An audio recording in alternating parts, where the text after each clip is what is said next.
शुरुआत होती है एक सुनसान और वीरान जंगल से, जहाँ सब कुछ खामोश है, लेकिन इस खामोशी में छुपा है एक ऐसा डर जो किसी भी पल फूट सकता है। ऊंचे ऊंचे पेड़, पत्तियों की सरसराहट और हर ओर फैली एक अजीब सी नजरें। ये जगह आम नहीं लगती। फिल्म की पहली झलक में हम देखते हैं एक लड़की किम्ब्रिल नाम की, जो जंगल के बीचों बीच गाड़ी से उतरकर अपनी जगह पहचानने की कोशिश कर रही होती है। वो अपने रियलिटी शो में हिस्सा लेने आई है और उसे लगता है कि ये सब एक शो का हिस्सा है। किम्ब्रिल अपने साथ एक कैमरा लिए हुए है, जंगल में चलने लगती है। वो सोचती है कि शायद कोई प्रैंक या एक्टिंग सीन शुरू होने वाला है, लेकिन थोड़ी ही देर में उसके चेहरे से हंसी गायब हो जाती है जब उसे कोई दिखता है जो उसे घूर रहा होता है। वो आदमी इंसान कम और जानवर ज्यादा लगता है। उसका चेहरा बिगड़ा हुआ और वो एक कुल्हाड़ी लिए उसके पास आता है। किम्ब्रिल डर के मारे भागने लगती है, लेकिन जैसे ही वो आगे जाती है, एक और डरावना म्यूटेंट उसके सामने आ खड़ा होता है। इससे पहले कि वो कुछ समझ पाए, एक झटके में उसका सिर काट दिया जाता है और खून की धार बहने लगती है। कैमरा कट होता है और फिर दिखती है फिल्म की असली ओपनिंग। अब हम मिलते हैं शो की असली होस्ट डेल मार्फी से। डेल एक पूर्व मिलिट्री ऑफिसर है जो अब एक सर्वाइवल रियलिटी शो होस्ट कर रहा है, अल्टीमेट सर्वाइवलिस्ट। शो की थीम यही है कि कुछ कंटेस्टेंट को जंगल में छोड़ दिया जाएगा और उन्हें वहां से जिंदा निकलना होगा अपने स्किल्स और ताकत के दम पर। इस शो के लिए कुछ कंटेस्टेंट पहले ही पहुंच चुके हैं। नीना, जो एक गंभीर और समझदार लड़की है। जैक, एक शरारती और बेफिक्र वाला बंदा। एम्बर, जो बहादुर और स्मार्ट है। जॉन्सी, एक हंसमुख और चुलबुला आदमी। एलेक्स, एक शांत लेकिन सतर्क बंदा। और सैंडी और डैनियल, एक कपल जो बहुत रोमांटिक मूड में होते हैं।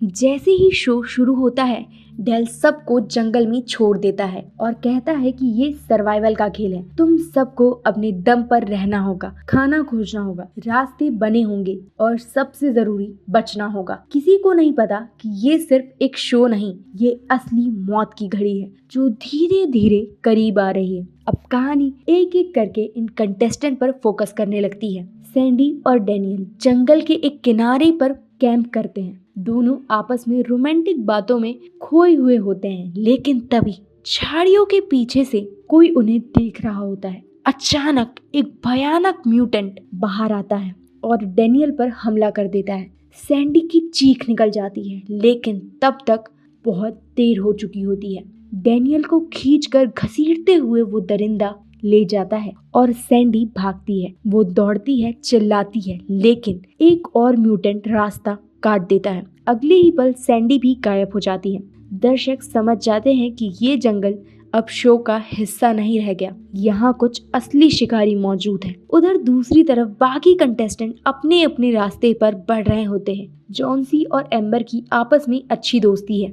दोनों मिलकर एक नाला पार करते हैं, जंगल में कुछ खाने की चीजें ढूंढते हैं और एक पुरानी बस ढूंढ निकालते हैं जिसमें शायद रात गुजारने की सोचते हैं। लेकिन तभी उन्हें एक अजीब गंध आती है और जैसे ही वो ध्यान से बस के अंदर देखते हैं, वहाँ खून से सने कपड़े और इंसानी हड्डियां मिलती हैं। वो दोनों डर जाते हैं और समझ जाते हैं कि यहाँ कुछ गड़बड़ है। उधर नीना और जैक भी धीरे धीरे एक दूसरे के करीब आ रहे होते हैं। नीना बहुत सतर्क है, उसे बार बार लगता है कि कोई उन्हें देख रहा है। जैक मजाक करता है, लेकिन नीना गंभीर रहती है। तभी उन्हें कुछ अजीब आवाजें सुनाई देती है और वो छुप जाते हैं। कैमरा जब कट होता है तो अगले पल हम देखते हैं कि डेल मार्फी, जो शो को मॉनिटर कर रहा है, उसे भी कुछ शक होता है। उसका कैमरा फीड अचानक रुक जाता है और वो अकेले ही जंगल की तरफ निकल पड़ता है, ये देखने के लिए कि असल में क्या हो रहा है।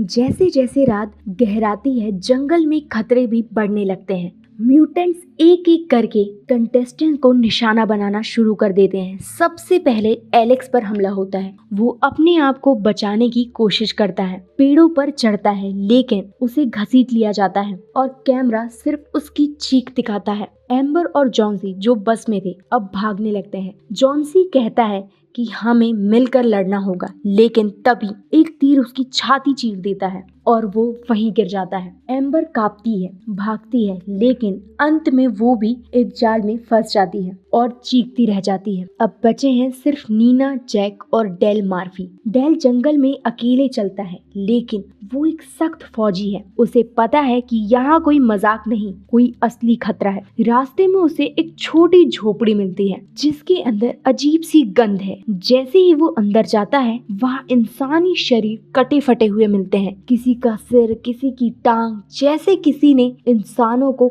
कसाई खाना बना रखा हो। तभी पीछे से एक म्यूटेंट उस पर हमला करता है। डेल बहादुरी से लड़ता है, उसे घायल करता है और वहाँ से भाग जाता है। नीना और जैक भी जंगल के एक कोने में छिपे हुए होते हैं। नीना कहती है कि अब हमें भागना नहीं, लड़ना होगा। जैक भी सहमत होता है। दोनों मिलकर कुछ हथियार ढूंढते हैं, एक धारदार चाकू, कुछ टीन डिब्बे जिनमें पेट्रोल है और एक जलती हुई लकड़ी। वो एक जाल बिछाते हैं। जैसे ही एक म्यूटेंट उनके पास आता है, जैक उसे ललचाता है और नीना पीछे से आग लगा देती है। म्यूटेंट जलते हैं और उसकी चीख जंगल में गूंजती है। लेकिन कहानी अभी खत्म नहीं होती। म्यूटेंट का एक पूरा परिवार, एक बूढ़ा बाप, 2 डरावने बेटे और एक गर्भवती म्यूटेंट औरत जो बचे हुए इंसानों को अपना शिकार बना रही है, डेल इन सबके बीच फंस जाता है।